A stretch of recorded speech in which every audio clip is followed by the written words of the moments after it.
Hey, can you hear me? Look, check it out. Ignite Her has launched. It is 2025.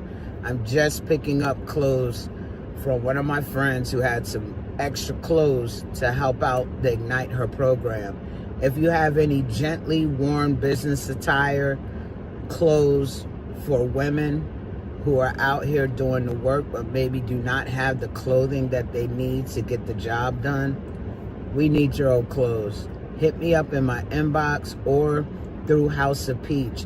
The program is called Ignite Her, where we provide clothing to women who may be transitioning from one job to the next and maybe don't have the means to buy clothes. It could be going from working at McDonald's to now working in an office. So we're looking for gently worn business clothes. Make sure y'all hit us up, all right? Please hit us up. We need those clothes. And check right below there. If you're not in the state of Delaware, you can mail them to us. Or if you're in Delaware, we'll pick them up. Y'all have a great evening.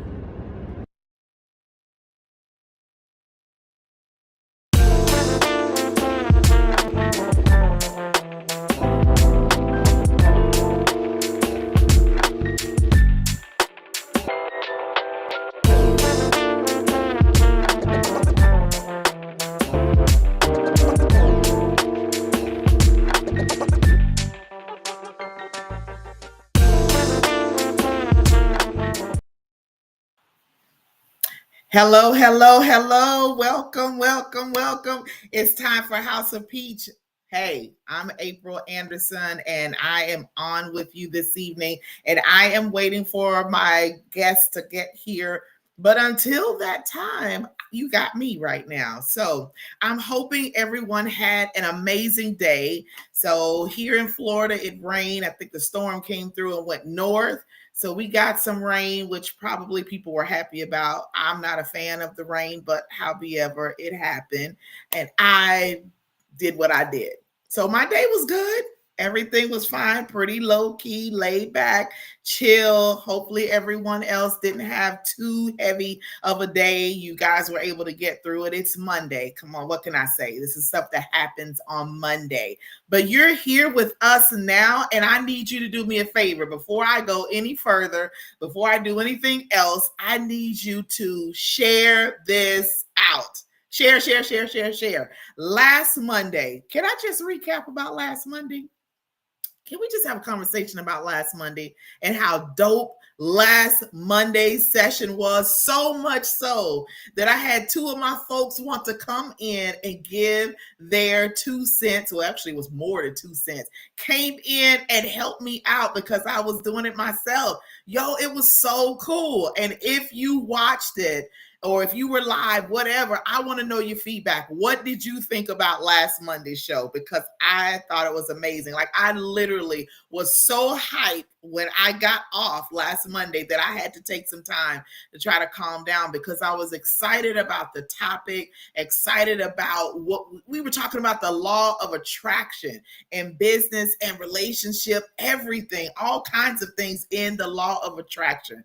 And we discussed it. My friend Maybach Mel came on, my friend Abundance came on. We just had a great conversation about how we think, what we speak, how we carry ourselves, and how it draws and attracts things to us. So today, which is the last Monday, can y'all believe that? This is the last Monday in the first quarter of 2025. Like, we are moving right along. So the last Monday in every month is our He Said, She Said segment. And I put the flyer up.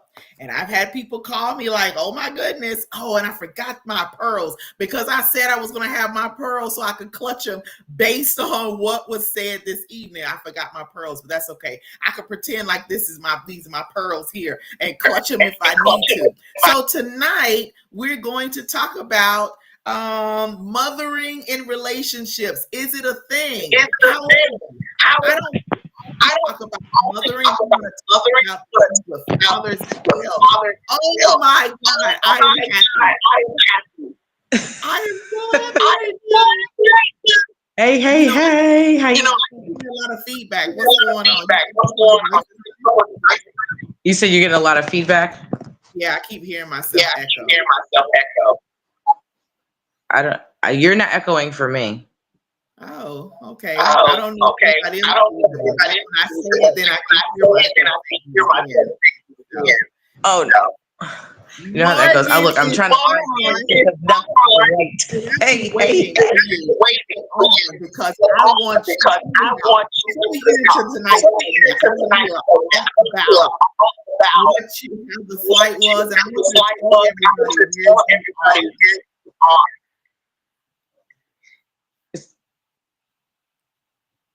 Hold on, you're a bit delayed.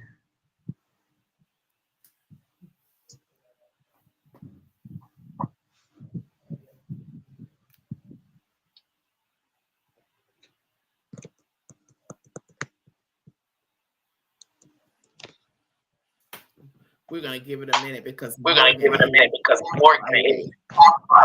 Yeah, hold on one sec. I think I might need to bring my phone next to where I am. Still working out the kinks on this connectivity bit. Move, Pax. Yeah. And yes, I brought the dog. The dog came. The dog is international. Yes, the dog is international. That is hilarious. Okay, so now I can definitely hear you a whole lot better. In real time. Okay. In real time. Yes, in real time. Okay, now we're good. All right, Mo, tell the people. I'm in Ghana. What time is it there? I am in Ghana. It is 11:07 p.m. Oh, okay, not too bad. So about not too bad. Yeah, like 4. Well, since we did, daylight savings is 4 hours ahead. Okay. So you've been there a week. Yeah. Well, I guess in an hour will be like an actual week. Okay. And what was the flight like? So we did not do a direct flight. We had a connection in Addis Ababa, Ethiopia, and that was just actually kind of quick. So not too bad. Like an hour and a half layover. So by the time we got off and walked to the terminal, kind of went through customs again, kind of thing. I actually was kind of making that face. I hope we end up making it because it was like we got off the plane, and it's not like, normally you go through the little tunnel tube and then, it lets you out into the airport. This one was more like you got off and you went down the steep steps onto the tarmac. You had to taxi on a bus to the actual airport. And then once we got into the airport, then we had to go through, security again. So we made it literally as they were boarding. So it was like perfect. Yeah, but it was perfect timing. We flew, what did we fly? Ethiopian Airlines. I can say that the food was absolutely surprisingly good. Just about everything that we ate. So yeah, Josiah was like, I never thought that I'd be eating breakfast over the Red Sea. So that's what he ended up saying. So I was like, the kids enjoyed flight. This was Noah's first flight. So he did really, really, really well, especially for first flight, and the first leg being about almost 14 hours. So I was like, so I was like, he did really well. And then the second one, I think we all knocked out because it was obviously time difference. The boys were like, I feel like I've been up for 2 days. And that's because, we got up early to get to the airport.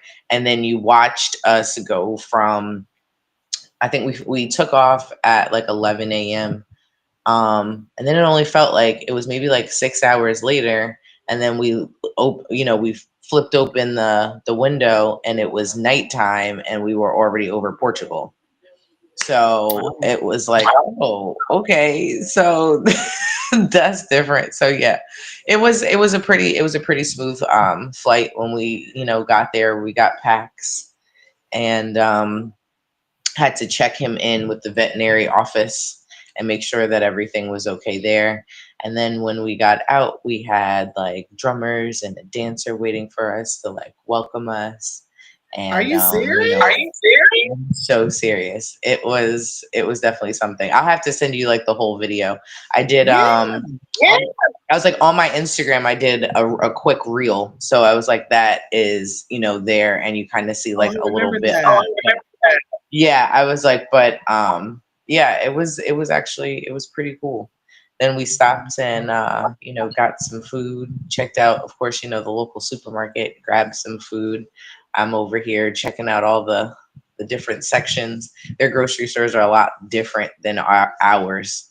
In a lot of different ways. So like the fresh seafood section has got like mussels that are like that big. Like it's huge. Like a bagel is I want to say like the size of Noah's head. Like I was like, everyone needs a bagel this size. So, but yeah, it's been nice so far. We did um the Cape Coast Castle. So we did that the other day where the door of no return is. And that tour was powerful on so many levels. Mhm. So many levels. And then yesterday we got adventurous and we went to a national park, Kakum National Park, and we did like this canopy tour. So you got to go up, high into the trees on this like rope bridge. So we did like 7 of those, quite rickety. And for me, who doesn't really care for heights, it was like, okay, about to do my 40th birthday over here, might as well do something different and pull myself out of my comfort zone. So I did it. We did it. The boys did it. Noah's like, Mom, hurry up. What's taking you so long? And I'm like, listen, I'm trying not to litter and I'm trying not to fall. Okay. You have a lot of practice when you go to the park on those bridges. You know what I mean? It's been a minute for me. Okay. So yeah. But all in all, I was like, we're having a great time, spending time with family. The kids have made friends. They've been playing rugby at the beach every day, so like they roll up and they're like, Noah, Joe, like, yeah. So they've already, That is so great. I am they, so happy for you. And I miss you. Like it's so weird that you're there and I'm here in the US. I know. It's definitely weird. And I miss you too. I was like, listen, I feel like once I get back, we need to get together like in person again. Yeah, we're past due. Definitely. Yeah, we're past due. You gotta come to Florida now. You gotta come to Florida now. Yes, I'm down for it. I need a whole vacation after this. So yeah, I'm good. So what we might have to have to do is like you here live when you like talk myself talk. I don't want to start yelling over it. I don't know why it's doing that. And I know it has to be because we are in the connectivity that's there. Absolutely. Yeah, no, we're good. Absolutely. So today we are going to talk about mothering in relationships.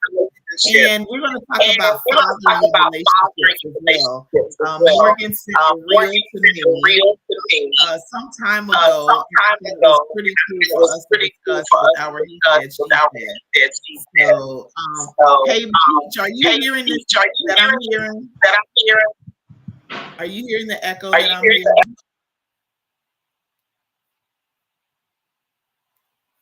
I'm trying to see if Peach hears the echo that I hear. Okay. All right, we cool now. Okay. So what I want to do is I want to show this reel and then we're going to talk about it. And I thought it was really cool. Morgan finds the coolest stuff for us to do. All right, I'm going to share this I'm going to share. Come on. Here we are. I want to do this. I'm going to share the sound.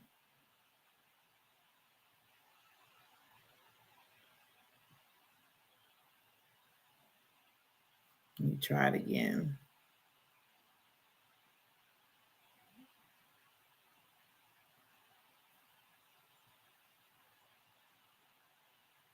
All right.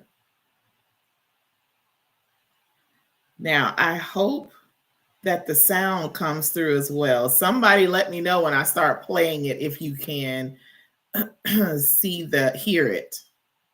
This little innocent post, thought was innocent. And it was when I was on tonight's conversation. Pretty much the first moment is solidified what I had already sensed, which was you was my wife.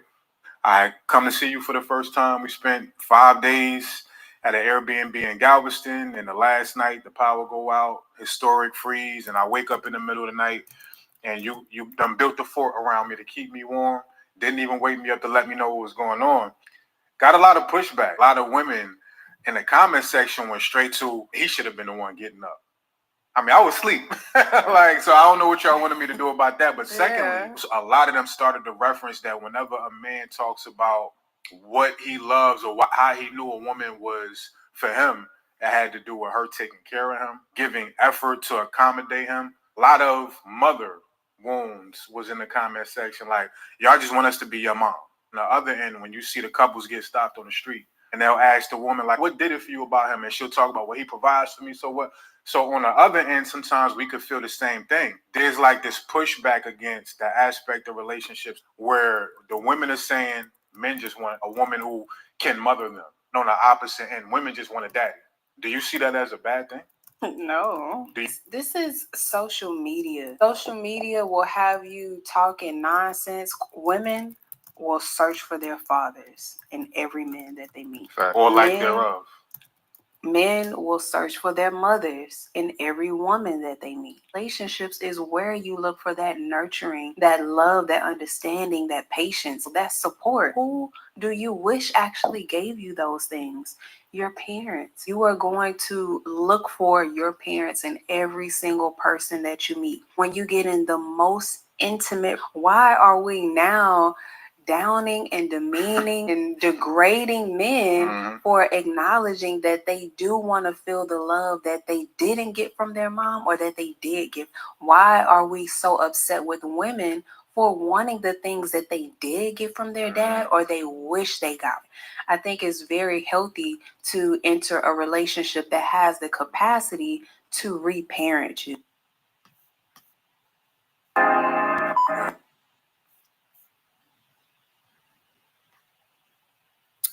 So let's talk about it. Let's talk about it. Number one, I want to say this. Social media is not as friendly as some people would think.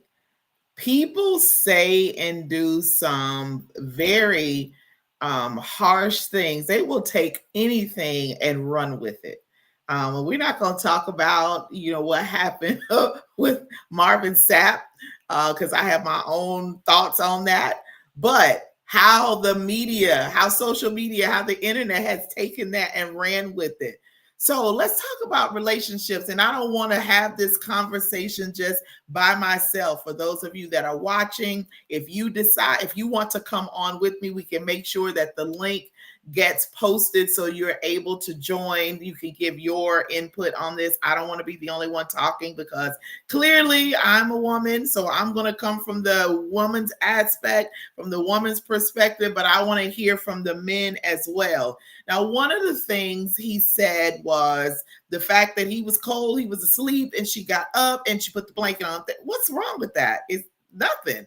Nothing wrong with that. People want, if you say you want a healthy relationship, you want to build, you want to grow, there are things that both of you need to do. It's not about this is, we want you to be our mothers or anything like that. That's not my opinion, it's not the case. So what was wrong with her putting the blanket over her man? Really? So they want to be nurtured. We want that too. We want to be protected. We want to be cared for. And for those that have had fathers, well, I'm talking about women, have had fathers who were protectors, providers, all of that. What's the difference? What's the difference in him protecting and providing for you as opposed to you doing things for him that, say, maybe his mom did? We cook, we cleaned, we raise the kids, we have the kids, we do all of that stuff. So what's the difference? So here I am alone again with this conversation, but we're going to talk about it. And I'm going to give you my opinion, okay? I'm going to give you what I feel. Now, I'm going to say this, and this is going to rattle some folks' feathers that might watch, that are watching, and they probably watch it incognito, or they're going to watch it later. Me personally, I ain't looking for nobody, no man like my father. And I mean that with everything in me. I do. Because not everyone, for fathers and mothers, not everyone has had the ideal upbringing that would want them to have someone they're connected with in a relationship that would emulate that. Not everyone has. So I know for me, that ain't it. That's not. Is it wrong that I'm like this? It is not. I have my own preferences. I have my own things that I'm looking for, my own things that I desire, as does everyone else. But if you start seeing behaviors, especially, let's just say if your mother was a drug addict, an alcoholic, she may have been, like they said years ago, a woman of the night. You know, if they had those kinds of things going on, then you don't want anyone like your mom. She didn't mother you. She didn't take care of you. She didn't do any of that. So men don't want that. I would feel that some men would not want that. Same way with females. How would I want that? With the, oh, Morgan, you were fine. You just dropped off. So what are your thoughts on that? Is that a thing? And why is it such a problem? Why is it such an issue? So and I've heard some people down men like, oh, you just being a punk. You want her to be like your mom and you just a punk. No, it has nothing to do with that. Because we as wives, as girlfriends, well, I don't want to say girlfriends, but as significant others, as wives, as those that are engaged, we are to provide a safe space for the man.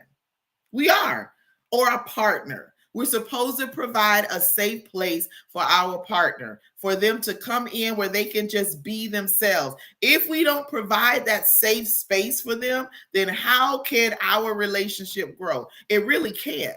Because now, whatever they deal with on the outside, now they got to come in and it's a war zone at home as well. When do we provide that?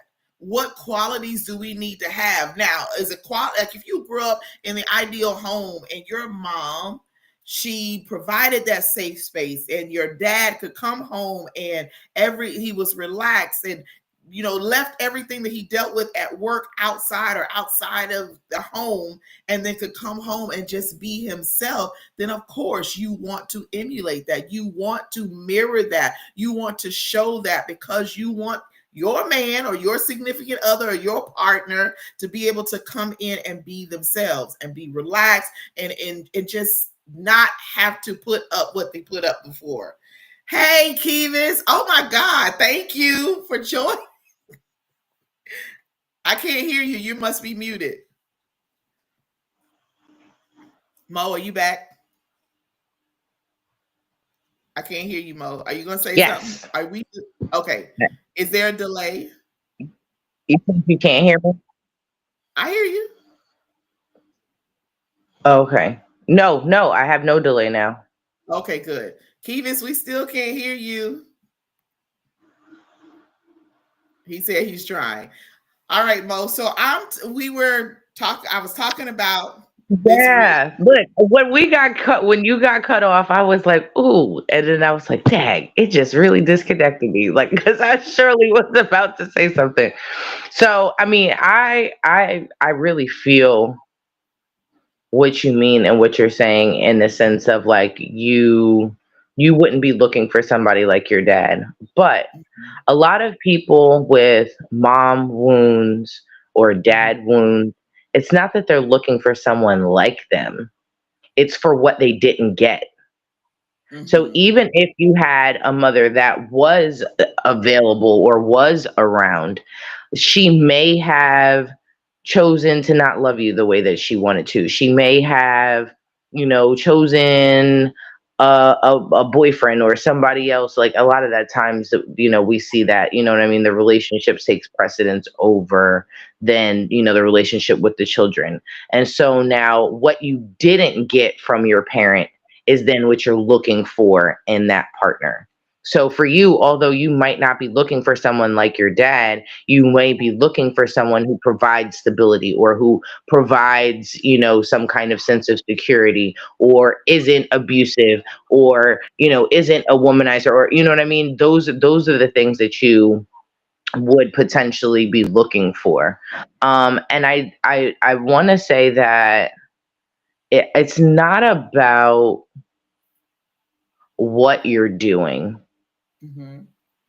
because when you're a wife there's wifely duties, but I say that loosely because it's whatever your relationship dictates that's necessary, you know what I mean, however you guys decide to divvy up responsibilities and certain things. I'm someone that is a little bit more liberal. Like, just because I'm a woman doesn't mean I need to wash the dishes, you know what I mean? Like, I just the same way that I don't need to cook. Like, you know what I mean? There are plenty of men out here that cook better than women. I have some female friends who can't cook at all. You know what I mean? So it's one of those, like, I think it depends on what you're bringing to the table, but I think it's more about that expectation. And it's the expectation of you having to manage other people's emotions, you having to really parent that person. Like when we tell our children, like, hello, I'm sure you could take a look around and there's at least 10 things that need to be done in the house. Do I really need to tell you that? So to have then a whole grown person that you're living with, that you're married to, whatever, and then having to have those kind of conversations puts you sometimes in a place where now all of a sudden you're feeling like you're that person's parent rather than actual partner. And I think that's more of what that mothering is looking like. You know what I mean? You're expecting me to, make those plates and do all of this. I'm sorry, not to say I have a heart of service. I'm a server. But at the same time, I'll be like, you got two hands, you can make your own plate. If I feel like making your plate because I'm making everybody else's, cool. But sometimes, shoot, if I had to work all day, then I had to go buy the food, then I went and cooked the food. You can make a plate and you could do the dishes, especially if you're going to end up asking for my time later on. Because why do I have to do all of these things and all you got to do is what? Just go to work, come home, get laid, and that's it. Right. Pay a bill or two. Like, you don't get a cookie or a hand clap for that. Exactly. I don't like the gender roles either, because like you said, there's a lot of men that can do a lot of what we can do. I believe, like you said, I believe you said that about it being a shared experience.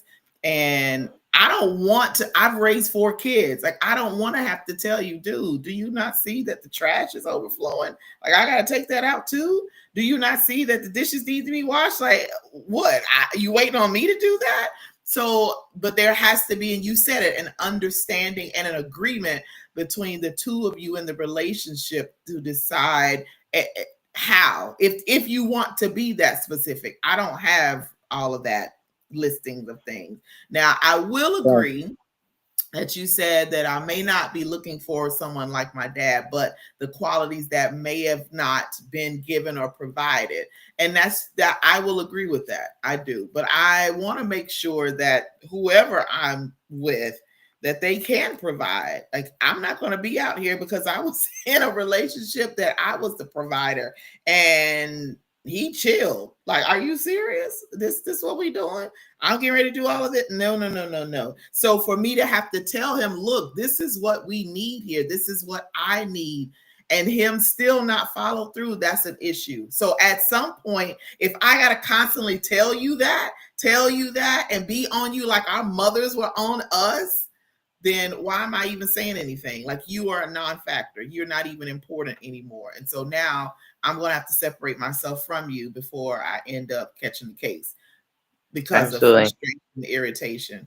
Yeah. I don't think I look really for, I'm not going to say I don't look for a man to provide, because I know I can provide myself. But if we're going to be in a relationship, there are certain things where it's like, yeah, I want to be with somebody who's financially stable and secure.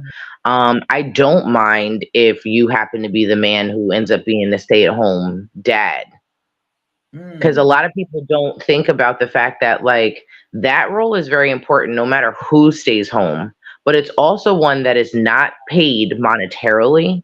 So the right. other person who's not doing the brunt of that work really needs to understand and appreciate also what that person is bringing to the table, because you hear too many times, and especially because it's more women than men, you hear more women complaining that, the men, are like, you need to get a job or you don't do anything. And I go to work all day, and it'd be like, okay, as if I wasn't just sitting here tending to your children, cooking, cleaning, managing, like literally managing the house. We are the managers of the household. We are managers of even the men.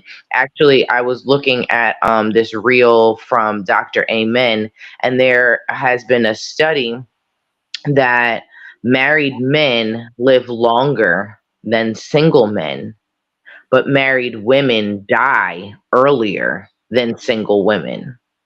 Oh, wow. And why is that? Because married women are stressed by these men who are having these women be their mamas,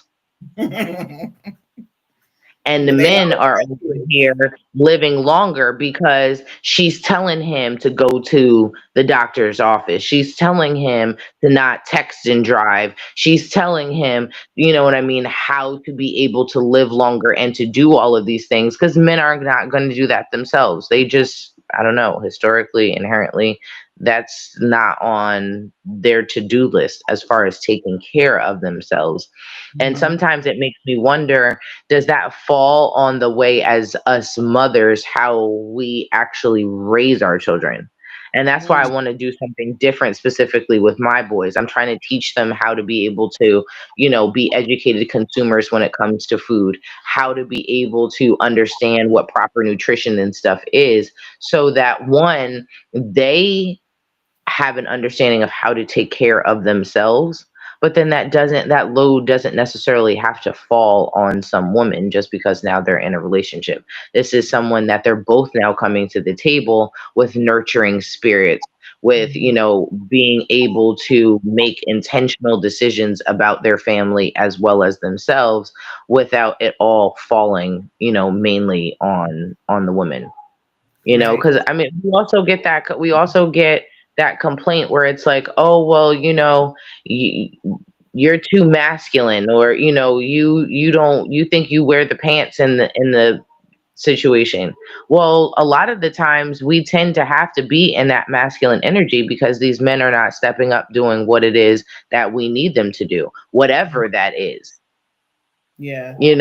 Them thinking that because we are the type to just, fine, I'll do it. Like, I'm somebody that I will state the need. If it's Mhm. not done, then I get up and I do it. And yes, I will have an attitude as I'm getting up and I'm doing it, because it's like, you know what? I'm going to be 100% honest. I don't need you.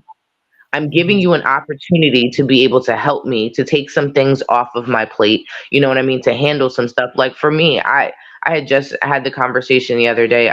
Every man knows that when a woman goes and gets anything done to her car, they typically end up taking advantage of us because they Mhm. expect us to not know certain things. So if I have to tell a man to go take my car to go get an oil change, or I find out that there's something going on with my car, if I got to go tell him to do it, I got a problem. If Mhm. I got to go call the mechanic and talk, if I got to do all of this stuff, then like you said, what is the point? What is Yeah. the point? Yeah. I have been doing things on my own for so many years, even when I was married, that I'm over it. Like, I don't want to do the heavy lifting anymore. I don't want to be Right. responsible for all of that. So it's going to be easy for me to just kind of fall on back and let him take charge and do what he needs to do. I'm a firm believer, and this is with anybody, whether it's in a relationship, friendship, business, it's about how you say things to people.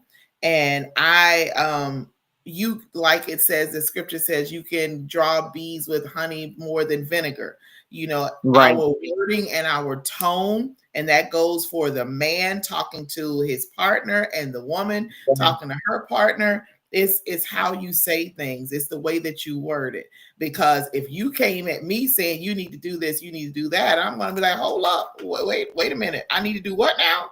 And that is going to rub me the wrong way, and it's going to make me not want to do it because you came at me the way that you did. So I have learned over the years that, and then some people just don't know. They haven't been taught how to do things. So you teaching the boys on how to do things for themselves and what to look out for and things to take care of. A lot of people didn't have that.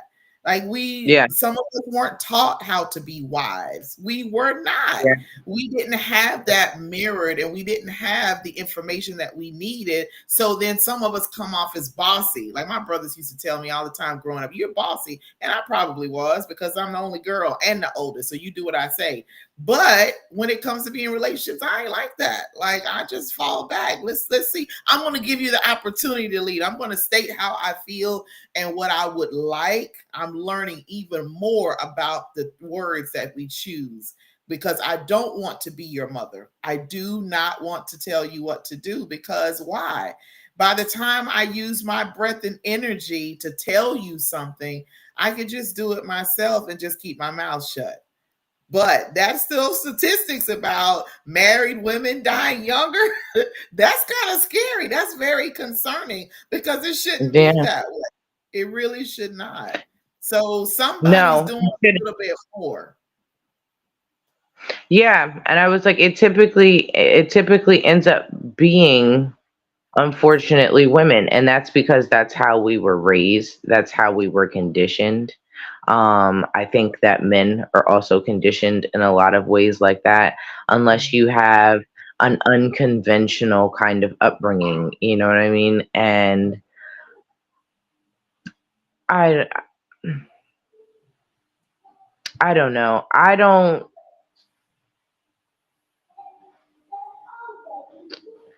I think that we can make relationships custom all we want to, but there still is something set and ingrained naturally, the way that we were created and the way that God created it, to end up working out. Because think about it. When God made the first man, which was Adam, right? What did he do? He first gave Adam a job.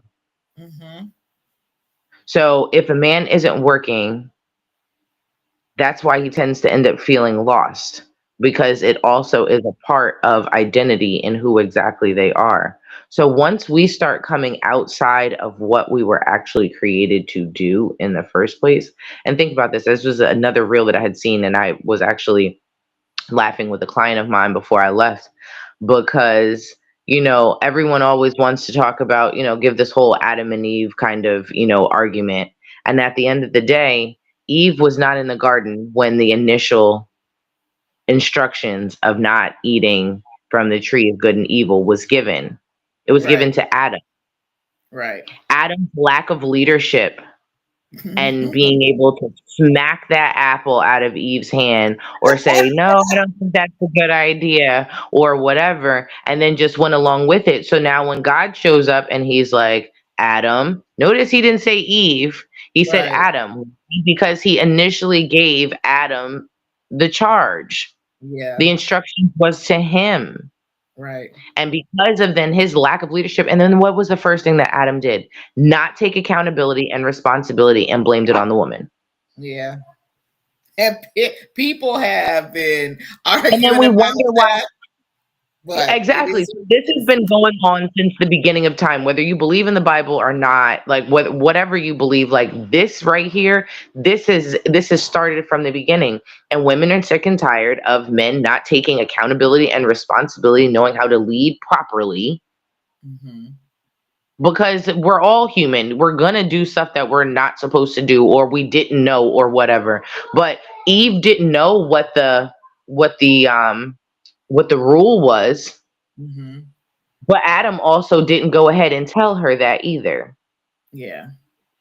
You know what I Yeah. mean? So when you have a helpmeet, when you have somebody that's telling you, okay, you know what? Hey, this is not a smart idea. Hey, we probably shouldn't do this. Hey, this is not a good look for you. Instead of being defensive and feeling like somebody's being bossy, feeling like somebody is telling you what to do, all of these kind of things, you should be actually taking this in as this person actually cares. They're telling me what, I need to do, holding me to the fire, challenging me to be a better person.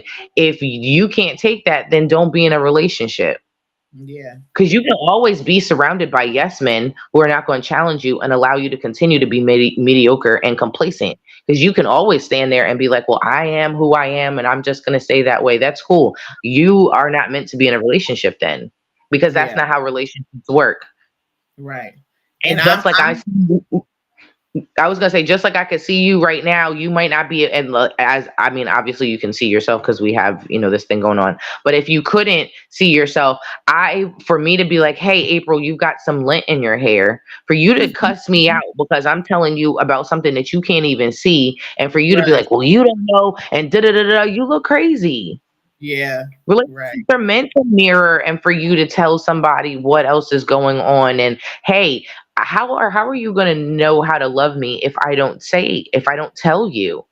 Mhm. Because it's not one size fits all. What makes you tick, April, is not what makes me tick. So Right. if we ended up dealing with a person, like, you can't do me like you did April, because what works for April don't work for me. And if you're Right. not willing to actually take the time and stop waiting for somebody to have to always do the work for you, if you don't know, not knowing isn't an excuse for Mhm. not doing. Go get the information. Right. Go Right. get whatever it is that you need to get in order to be successful in the relationship that it is, instead of making excuses. Oh, well, I was never taught that. And you're a grown behind woman. You're a grown behind man. There's no reason why you should be using, oh, I didn't know, or oh, my mom didn't tell me. How long are we going to use that as an excuse? I don't Right. care if you never saw a healthy relationship in there. Then go surround yourself or go find yourself some people that are in healthy relationships. Go get a counselor that can help teach you the habits and stuff that you need in order for you to be able to show up. But if you don't care about it, then remove yourself, Right. because Right. you waste heaps of time. And I want to add in, because you talked about that we as women, we're tired of men not doing what they're supposed to do or providing like they're supposed to, or are having all of that. And on the flip, I'm going to jump on the man side and support the men, because just just in this dating phase that I'm in, and the stories that I've heard from men about what these women are saying right off the rip. Like, are you serious? You just connected with me and you want me to pay your bill?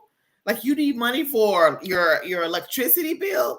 Or you go out and it's just unbelievable the things that are being said.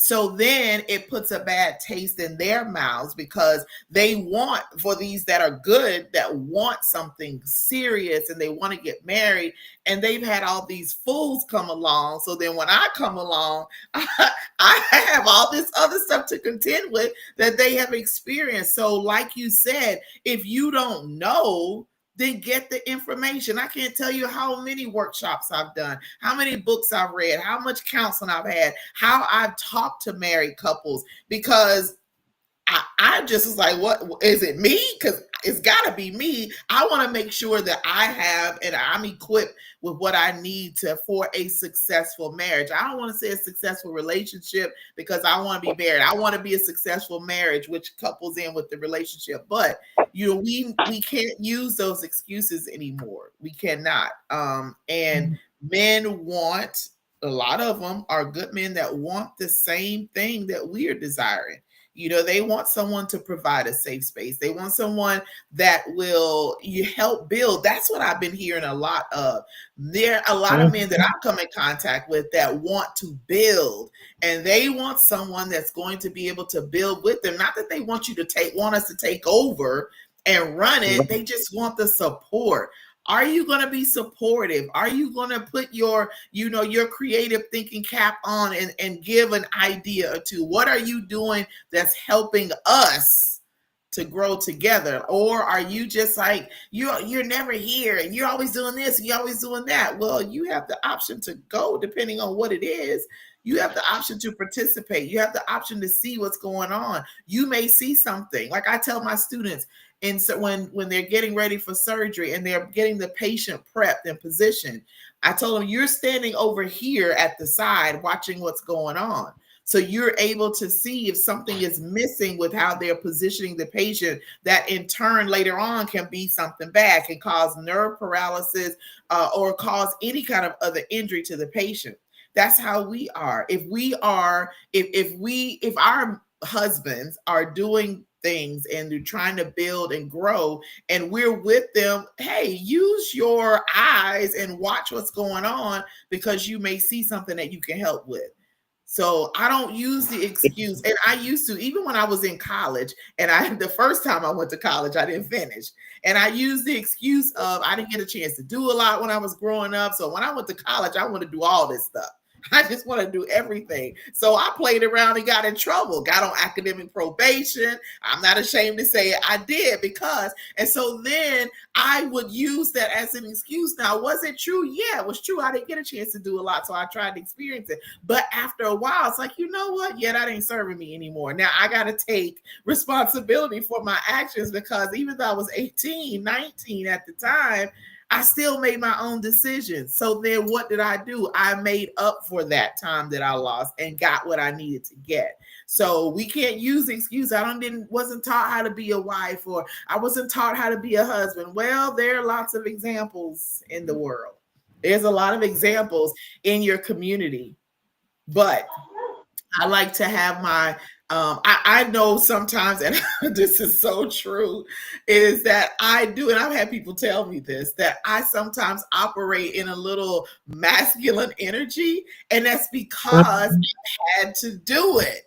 But I can switch it up in an instant and just chill and back to back. My cousin has had to tell me. It's got to be the right kind of person, or else you're Right. not going to sit back and chill. If you know that someone doesn't, and that's the thing, I think that we as people need to be more intentional about who we get in relationship with. I think we need to ask more questions. I think that we need to allow more time to be able to see certain things and how people operate, because it's all fun and games until you get into something super serious, and now you're realizing, you know what, I don't like the way that this person does things.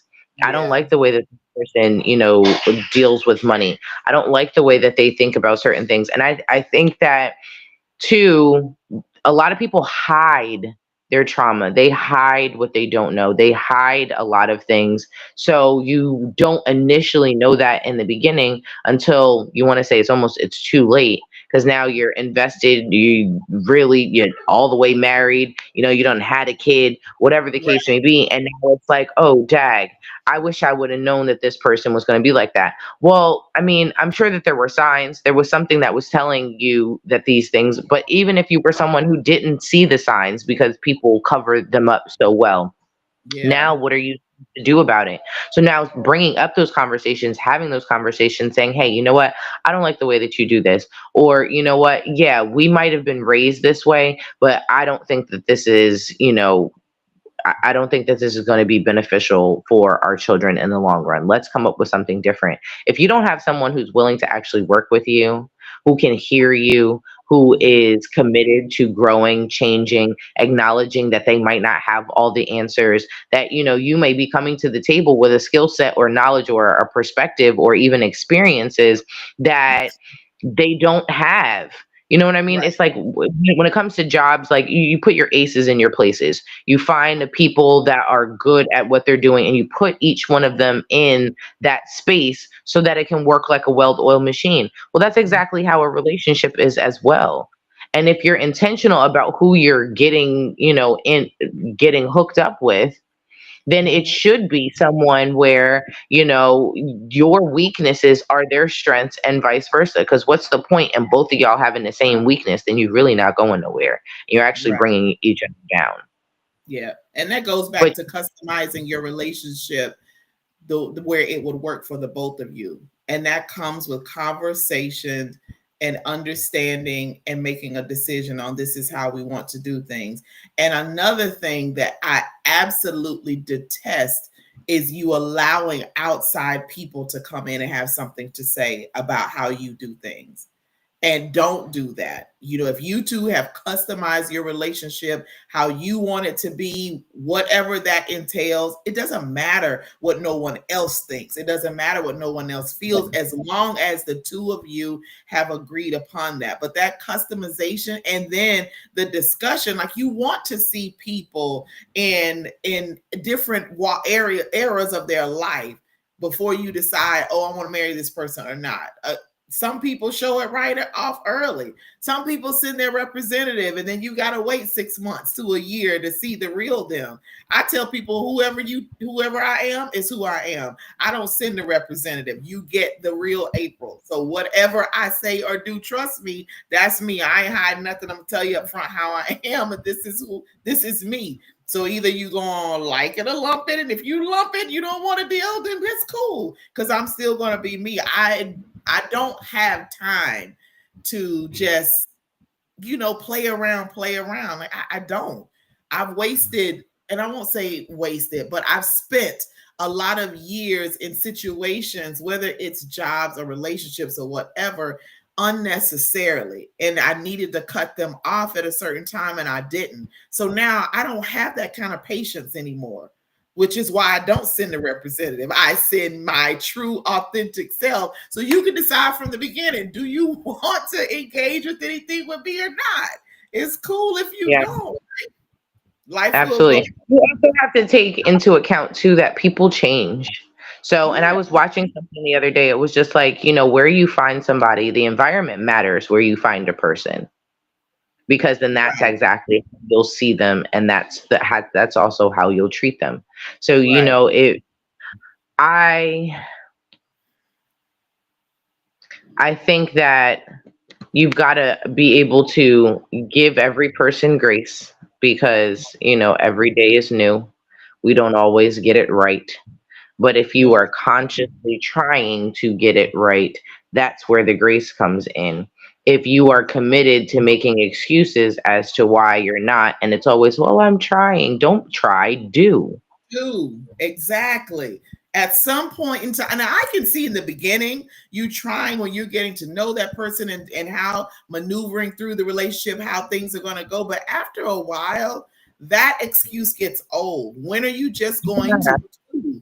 When are we going And to you get stop tired of trying? repeating yourself. Yeah, absolutely. Because it's like, well, now you're being a nag. Now you're being cold. Now you're being this. No. How many times do I have to continue to say the same thing over and over and over again Right. before it occurs to you that, like, I mean, I'm not nagging you. I'm bringing a concern. I'm only bringing this up because it's something that, one, directly affects me, but affects us. And Yeah. if I can't bring to you a concern so that we come up with some kind of solution and then be able to move on, then again, what is the point? Right. If you wanted a yes man, you should have got one of those.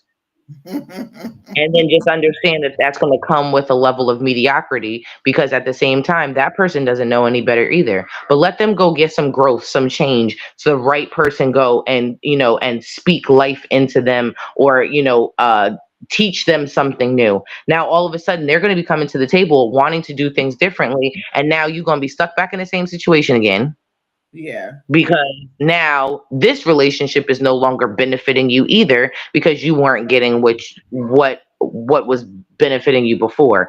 A lot of times, and I think I had posted earlier, sometimes when you make the change and the growth, people start having problems because it's no longer benefiting them anymore. Yeah, that And is that's true. where a lot of people are getting to a place where they're like, you know what, I feel like I'm your mom, or you have, or I feel like I'm your dad. You know what I mean? Like, it's, you get that conversation a lot because eventually you feel like you're just pulling and you're pulling and you're pulling. And a lot of us don't want to feel like we have to pull someone to do life with us, or Yeah. or be on the same page with some of the same morals and standing. Like for me, health and how you eat is very, very important, because Mm-hmm. I know that for me, like the one of the motto, or yeah, the motto or the slogan for my catering business is life and death is in the power of the fork.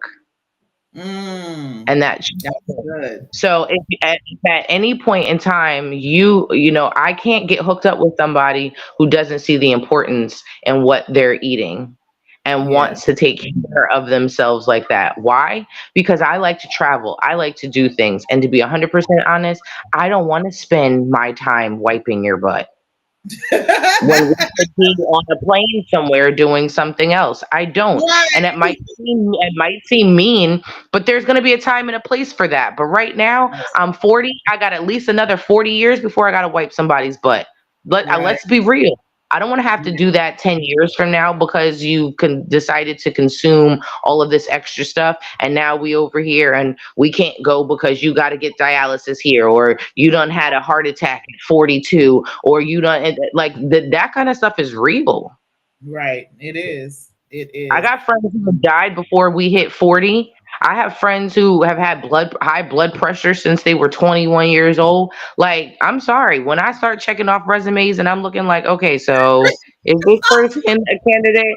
You know what I mean? I used to laugh at my mom when my parents got divorced, and she was like, if I ever get married again, like I already have a standard that's here. Like, he's going to have to at least exceed what your dad brought to the table, because there's already a level that Mhm. of expectation that I have. But now I'm Yeah. also gonna be asking, what's your FICA score? What's your LDL? What's your HDL? What's your, you know what I mean? Like I all of want these to kind of know, questions. are those arteries Yeah. clogged or Are not? they not? Because at this point in time, like, that matters to me, because that's going to determine whether or not I can move a certain way or I can do certain things. Am I going to have to go and invest in a wheelchair in a minute because you can't get yourself around? Like, what does that look? And that, what kind of quality of life does that look like for me? Yeah. And that's so Now, if you're unfair. coming to the table with that, then that's completely different. You know what I mean? But everybody has the certain things that they value. And I was listening to a pastor recently, and they said, you want to know what you really believe in? Watch what comes out when you're stressed. Mm. Oh And that's wow. how you're going to really know what somebody's belief system is. When they're Hmm. stressed, when they're backed into the corner, when they're really pinched, what they really believe, what they really think, how they really feel is what ends up coming out. So if Yeah. nothing else, in those kind of situations, make sure that you get yourself into a spot where somebody gets pinched, somebody gets backed into the corner, because then you're going to really see. That's how you can keep yourself from honestly wasting a lot of time and Hmm. and not having to deal with just the representative. And now you mad, years later, because you're like, dang, this person done sold me a whole dream, and they Yeah. not even who they said that they were going to be. Right, right. I want to go back to what you said about saying the same thing over and over again. I got to the place where I was so tired of repeating it that after a while, I just shut down. I literally shut down. I don't say anything. And then you get nothing from me. You get absolutely nothing. You don't get my time. You don't get my conversation. You don't get nothing. You hear me? I'm just living my Oh life. yeah, You are my roommate or my buddy because absolutely. I'm done. I'm over it. And so when I got divorced, was that 7 years ago? When I got divorced, I was already mentally and emotionally gone like 4 years before I pulled the trigger. Like just Yeah. about the day, like it was just whatever, irritated to no end. and really had some bad thoughts that would have landed me behind bars. But I'm like, I have got to get out of here. This is I'm done. Like I literally was done because I'm not going to repeat myself. I'm not. Now, if you have a question to clarify how I feel, what I'm thinking, want to make sure you understand, I have no problem answering that. But over and over and over again, like my ex-husband, this is so true. We both had vehicles. This joker would go and get his oil change, his car service, his car detail, all of that stuff. And here I am over here, and I'm like, sir, when are you gonna take my car to get all this done? Never. I had to go to get all of the services done. I had to get it detailed. I had to do all this stuff. Your car is immaculate, and here I am because I'm carting the kids. And I have to keep my stuff clean. I'm like, I don't know. I don't want to do that. I don't want to because, like you said, when we go to the dealership, when we go to the mechanic, it's a totally different ball game. Now, some of them aren't ready for me because I got an uncle who is a mechanic who's taught me a lot, and my mother has taught me a lot. So you can't get over on April. You will not, because I know too much. However, do I even want to go that route? No. I had bent up one of my rims on my car, and my tire was leaking the air, and I couldn't understand why. So I got it checked out, and they said, your rim is cracked. My rim was cracked. I need a new rim. I was like, oh my God. Rim was still under warranty, mind you. So I go to the place where I purchased the rim, say, hey, I need a new rim. It's a crack in it. Here's my warranty. They're like, well, normally we don't have a warranty. Well, it says right here it's a warranty. They ordered it. When it came in and I went to get it, then now the story has changed. Whoa, hold up. I'm not paying that because this here says there's a warranty. So I'm not paying that. So y'all better figure out what you're going to do. Long story short, rim on my car, and I left. What are you doing? No, you're not doing that. But had it been whoever I'm with, which ain't nobody, I would have been like, you take that, you get it, and it wouldn't have been a second thought. Oh, because you thought I didn't know what I was talking about? You thought I was just going to just easily hand over my money to you? I'm not doing that. So to be able to just let all that stuff go and not have to say, hey, honey, can you take my stuff, my car? It's like what we call the invisible load at home. Like, that these things need to be done. Like all of these things need to be done. That's like, can you imagine a man turn around to a woman and go, hey babe, I need you to feed the kids. Yeah. Like, everybody in the house knows that the kids need to be fed. You know what I mean? So what are you doing? I mean, so is that Ivani? You asked me how long my marriage was. 12 years. 12 years too long. 12 years. And the funny thing is, for the past, I want to say actively, for the past 3 years, he has, I don't know, something done hit him on his head, and he has just been constantly like, no, that's done. No. So, but 12 years. 12. That's a long time, right? Yeah. A long time. But I'm a different person now than I was then. I am grateful for growth and maturity and all of that. And now finding my voice, because I was not. I said what I needed, but it wasn't in a way that it was received. And then two, he's selfish. He just wanted to do what he wanted to do for him. And it didn't take me into consideration, or the family for that matter. But hey, you live and you learn, and I learned a lot. So Yeah, absolutely. I think it's a rough spot to be in. I think when you have to continuously, and again, this is, not just, for women, but when you have to continuously repeat yourself about certain things, that starts to create a divide. It makes the other person feel like that you don't care, that, you don't prioritize the issue that the person is bringing to the table. And at the end of the day, I feel like it puts a huge damper on intimacy. And most women, because of the way that we tick, then it'd be like, what they always that saying, like, you're not getting any because you didn't take the trash out. And be like, what does the trash have to do with like our sex life? It has everything to do with our sex life.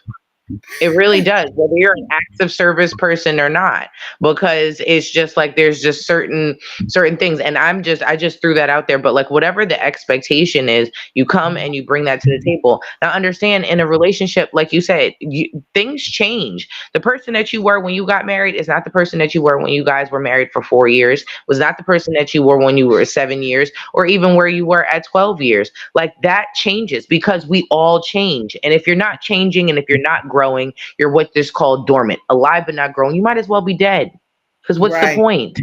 Right. We are supposed to evolve in our relationships and get stronger and stronger. Like I am looking for, when I get married again, I want that bond. I was just telling a couple this not too long ago. You want to have a bond with your partner or your spouse that there is nothing and no one that can break that bond nor come between the two of you. Like I even so much want to have like a secret language with my husband when I do get married. I want a secret language or secret looks that only we know and nobody else knows, and we can kind of laugh about that or have that's ours, and nobody can infiltrate that. Like nothing. Yeah. But you've got to be able to completely cleave to that relationship, though. And a lot of people are still stuck when it comes to family. They're stuck with this and I was like, I've seen too many relationships. And I was like, and even having conversations with my own, I was like, there's got to be a balance when it comes to family and outside family. Like, especially once you get married, like you're supposed to leave and cleave for a reason. And if you can take your priorities or your attention and keep always putting it towards, oh well, this aunt needs that, or my mom needs that, or my dad needs that, and it's taking away from actually what it is that you're supposed to be building with your actual family, that's a problem. And people don't realize that sometimes there is family that enable, there are family that manipulates, and the other person will see that. And it's hard. It's a hard conversation to have with somebody, to be like, yo, your mom's a manipulator. And it doesn't mean that I don't like her. It doesn't mean that I hate her. It just means that your mom's a manipulator, and I'm watching how she's handling you. And as someone who cares about you and we're supposed to be building, I can't sit by and just let somebody continue to do that to you. And I get it. Might be your mom. This might be your uncle. This might be your grandmother. Whoever it is. Right. There's got to be healthy boundaries that are set in that, or else, once again, and I say this a lot with women, we just feel like, you know what, I got to be your mama. And then nobody wants to go to bed with their child, which means that a lot of things end up suffering after that. So if you're not willing to do the work to figure out those things, you're not willing to do the work to actually heal from some stuff, because we all have trauma that we bring to the table, which is why and how we have the perspectives and we act the way that we do. Yeah. Absolutely. But if you're not actively trying to work those things out, actively trying to heal those things, you know what I mean? Unlearn some really bad habits that, we all are guilty of, then at the end of the day, again, what's the point? Right. What's the point? Yeah, I'm definitely paying attention. Like, I want to go around your family. I want to see how y'all interact. I want to see what's going on and see if this is something that I even want to be a part of. I don't want to find out after the fact, because then it's too late. And I don't know. So definitely communication is vital, and understanding, and you having what you have going on for the two of you, and no outside people in that. So I have outside people our live too. One of who came on. Glad that they came onto the live. We're glad you made it on too. Oh, you just ended an 18-year relationship. Oh wow, that's something. Yeah, things they happen, they come up.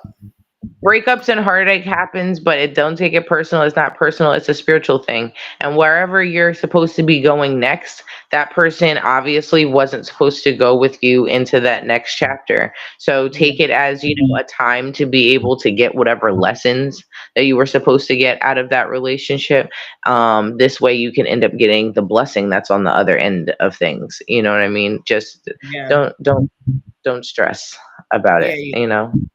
Healing will take place for sure, because I took my journey and I mean, I had to come to some real things about myself, and it did make me feel good, but I am glad that I did, because now I know I will be ready for who is for me.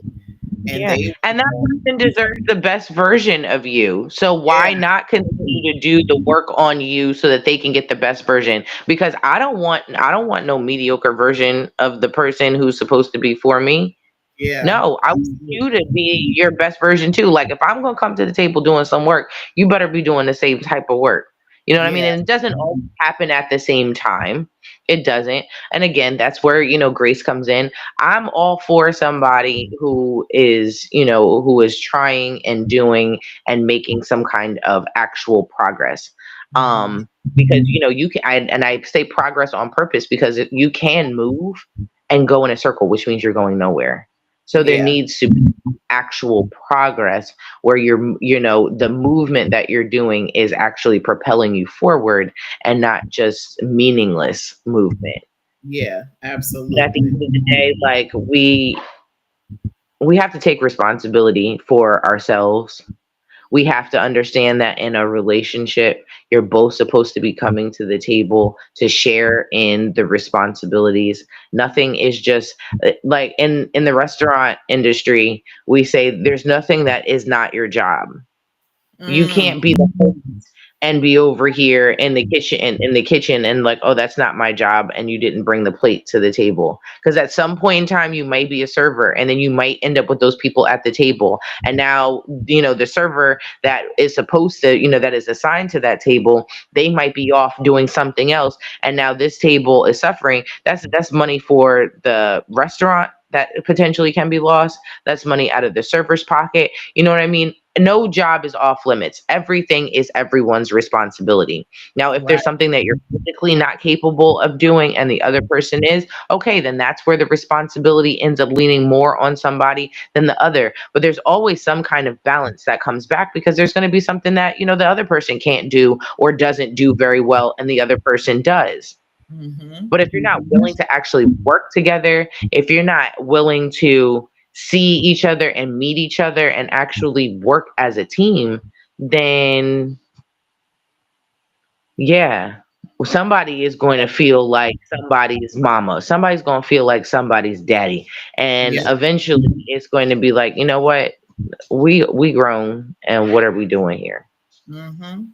You Yeah. know? I want to make sure that when it's my time, we're going to have some serious conversations and some understanding. Now, what does this look like for us? How are we going to do things? How are we going to maneuver through this relationship? How are we going to make sure that day by day we're getting closer and closer? And this isn't like, here's a list of things that I'm doing. Here's a list of things because I'm the woman. This is what I'm doing because you're no, we're not. Let's get an understanding. And I feel so bad for Kevis because he's putting comments on my page. He's like, he couldn't get Oh, in good. because I'm glad he's and good. he's like, he has so much he wants to say. I was like, try again. So Yeah, either um, try again or type it in there, bro. yeah, just type it in, Kevis. I'll read it from my page. We'll do that. But I'm glad for this topic because we want to make sure. Just go ahead. Yes. I'm gonna put her on a plane and send I her to told you, you. send her to me. You done sent her. You know what? If I had sent her when you said it, she'd be in Ghana living it up right now. I know she'd have a whole bunch of friends. Oh my God. So, but yeah, I am. This was good. This is another good one, I believe. Kevis, put something in here, and I'm gonna read that. But I'm glad that you were able to get on this evening all the way from Ghana. Yes. Okay, It's and been I'm gonna ask a question, and this may be a dumb question, but I'm gonna ask. You know, on TV they portray Africa where you can go to the area where all the animals are running loose and all of that. Are you anywhere near stuff like that? so actually it's that's not the dumb question. I actually asked it as well. So no, this is not like a safari type of situation. Like Kenya is Okay. more of one of those areas. That's not to say that the canopy walk that we went to, so it's actually kind of cool. There's a hiking portion of a tour, and then there's like the bridge canopy tours. um Most of the animals are not out during the day because obviously human sounds and stuff tend to drive a lot of the animals away. But in Okay. that one place there's probably, I think the guy named at least like 7 or 8 species of monkeys. There were some like okapi type looking, like deer, antelope type of, animals that are in there. There is an elephant that is in that one. The guy was like, I've worked here for a couple of years. He goes, I haven't seen the elephant, but I've seen the huge footprint. So I know that we have an elephant that, that comes through here. They do have crocodiles. What? Funny enough, yes, there are definitely crocodiles, like on a regular. So we passed by a place that I don't want. It's kind of like a crocodile farm or whatever. They kind of try to keep them to in one space, so to speak. I did see a rabbit actually in my aunt's yard. So I was like, oh, okay. So there are rabbits here. And I was like, is there anything that I should be, concerned about or should be looking out for? And I was actually told scorpions. So every time I go to put my shoes on, I make sure that I dump my shoes out. Yeah. And I realized that I should probably take a good look at Pax's his cage that's sitting outside every now and then to make sure that there isn't one that's just, trying to hide and be cool. And Right. in there. So yeah, We scorpions. dealt I we dealt with like that. Well, that was one of the things in Arizona when I lived there was the yeah, scorpions. But depending on where you lived in Arizona, they were more prevalent than they were in other areas. Where I live, they were not, and I never had any issues. But every time I would go in my closet, I would be so scared. Like I don't know where these little suckers are, and if they're in here. But I yeah, never had it in the house, and if I did, none of us got were stung by them. So yeah, I right. can't deal. I Well, can't I'm deal. in Cape Coast, so and there's a rainforest that's not too far away. So I was like, this is, and we're literally right on the water. The beach is maybe about a 10-15 minute drive from like where Um, I'm staying. So I was like, the beach is like I said, the Cape Coast Castle is very, very close. Um, I was like, we're gonna have to have a whole deal on that because when I tell you, like, when you hear the story from another perspective, you know what I mean? Us as Americans and being enslaved and what we were taught here, and mhm, then hearing the history from the Ghanaian side, the people who were actually here, mhm. not knowing how many times, like, even that one castle was taken over by different, it was owned by 5 different countries, like five Wow. different countries. Like England had it the longest, or for the last haul, but Sweden was in there, Holland was in there, the Portuguese were in there, and I was like, oh my gosh! And the church sat in on all of this and just condoned it. Oh wow. The church was at the very heart of, and they say the same people who, because it was underneath the guise of, they're bringing civilization and God to a country where it was just like civilization was already there. God They was the first definitely college, the there. first and God was definitely there. The first college was here. Mm. Like Moors, you know what I mean? Like when you think about us as a culture and as a people, we already had things going on before the Portuguese and the English and the Dutch and the Spanish, before any of them came. But the reality is, it was about resources. It was about all the resources, every single resource that you could possibly think of for anything that you need is right here on this continent. Wow. So it was about a crime of opportunity. And so to just really see where we were held, it's crazy because the smells still are there. Wow, really? It's a lot, and it makes me look at people and humanity different. It makes me feel like, as an American, even more excited to come back and say, you know what, if we weren't stolen, imagine where a lot of these countries could be. Yeah. Ghana had emancipated themselves from England and was just like, you know what, enough is enough. You're not going to keep taking our gold. You're not going to keep taking our cocoa. You're not going to keep taking all of these things. And them in Ivory Coast kind of stood together in doing that. But that's only been like 57 years ago. Wow. So at this point, there's still a lot of things that are developing. There's a lot of opportunities for us to be able to come and bring the knowledge that we have, bring the expertise that we have, leave the arrogance, the American arrogance and entitlement that we have as Americans, and come over and then just be able to pour back into that and pick a country, any country.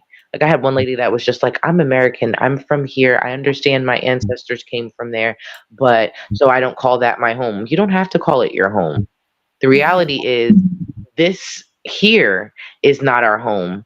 And unfortunately, where we're living is like being in an abusive relationship where we get gaslit, where we get, the breadcrumbs of things. We're in a country where they've given everybody else reparations except for us. The Jewish community gets reparations, and the Holocaust didn't even happen in America, and they getting crazy money. And then you're going to turn around and say, when someone, there was I want to say I posted it on my story on Instagram, but it can be fact checked. Like, someone did the math just off of like the amount of hours for 100 years. This is what we're owed, and it's like, oh well, we can't cash that check. We don't have that money. Well, y'all are good at printing money. You just make up money when you want to. Print some more. Exactly. Stop using an excuse for Yeah. not giving us what we're owed and what we're due, because then we could literally take that and go back and really build. And that doesn't mean that we have to stay. But at this point in time, when you see, like I said, the knowledge and stuff that we have can make certain things go so much further. I had the privilege of having like one of the most amazing conversations with a local woman, and her telling me about how she has had to build her business. And I was like, I was like, we'll do a show before I leave, just with all of the stories that I am gathering on the business end of things. And, I'm getting paperwork and stuff together to be able to go to the local teaching hospital, which is, not too far from here, to see exactly what birth work and stuff is looking like, how, I can potentially be able to, bring my knowledge and expertise here as well.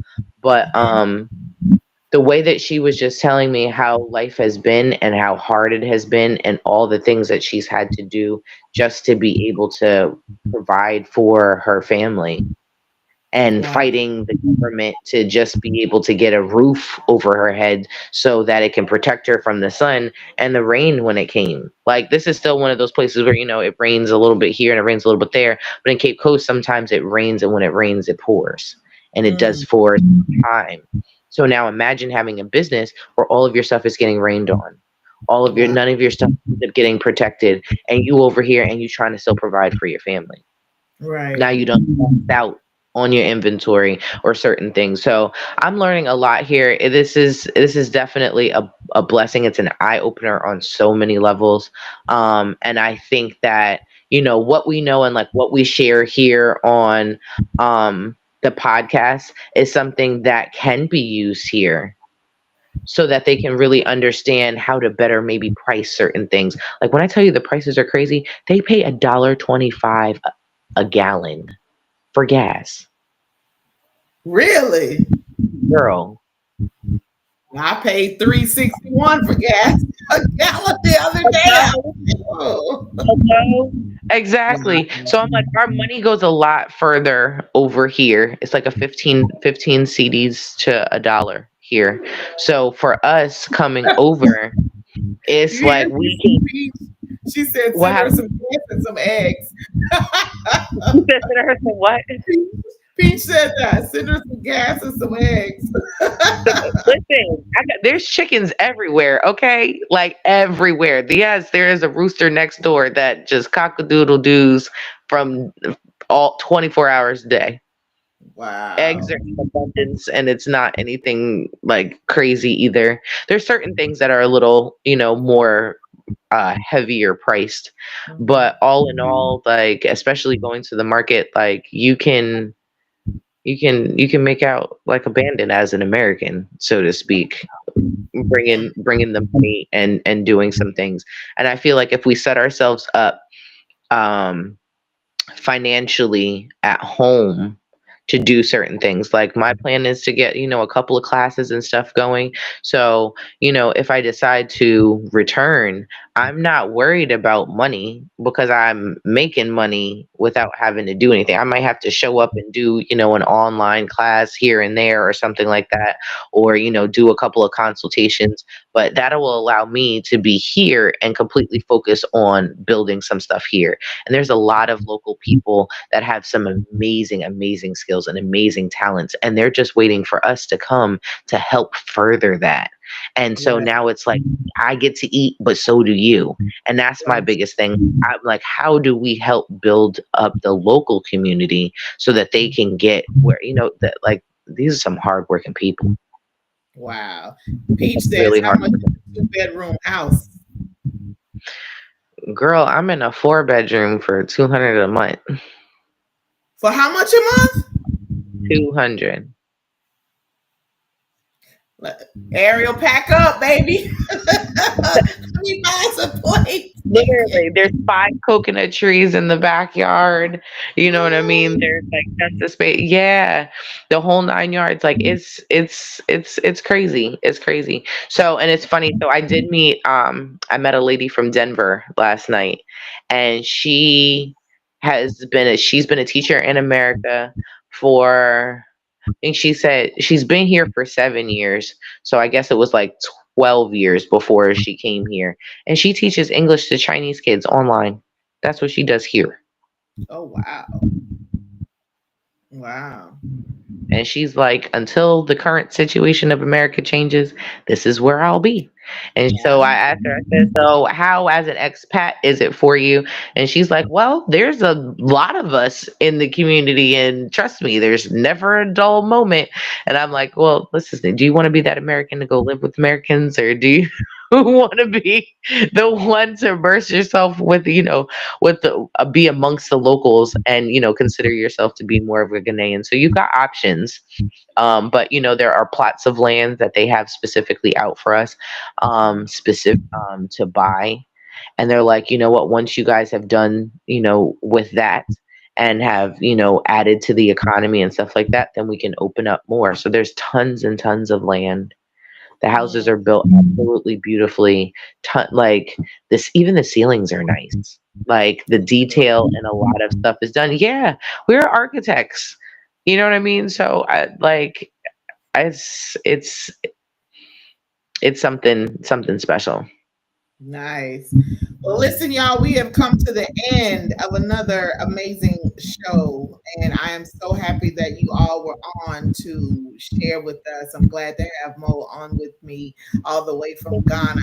We're going to hurry up and get off here, but you know that I have to do my plugs for my business before I leave here. And there's 3 products that I want to show you. Last week I talked about this coffee. If you have not bought this coffee, you better get some more from me before all my boxes are gone. I'm gonna hold you a box or 2, but I can't hold it long when people want to buy it up. This coffee is premium organic.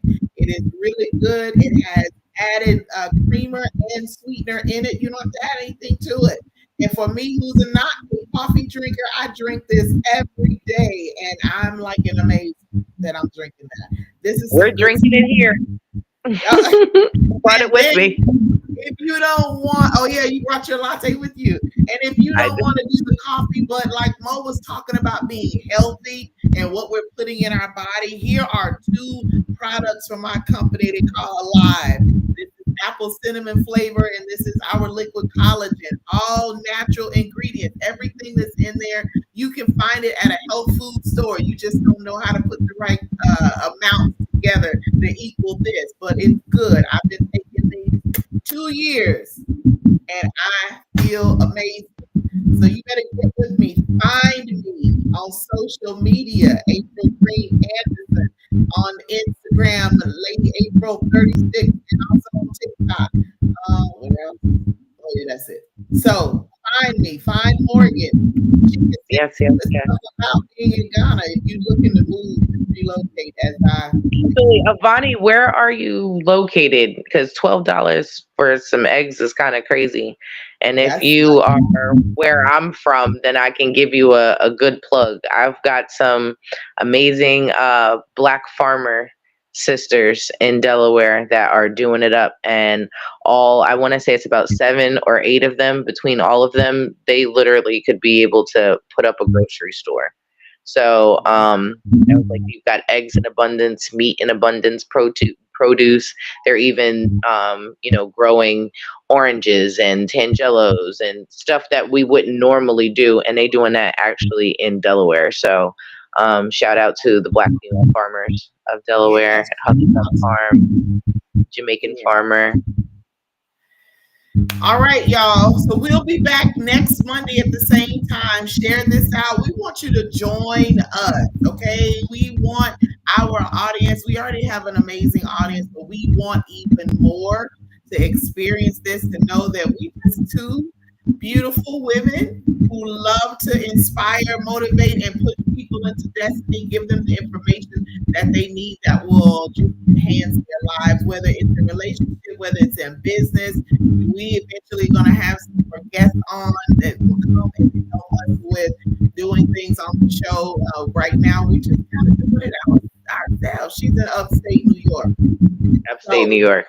Yeah. I might know some people, so I was like, you hit me in my inbox, and however I can help, I will definitely do that. So until next Monday at the same time on these same platforms, y'all have an amazing week and a greater weekend, and do your thing. All right, we'll see you. Bye. Bye.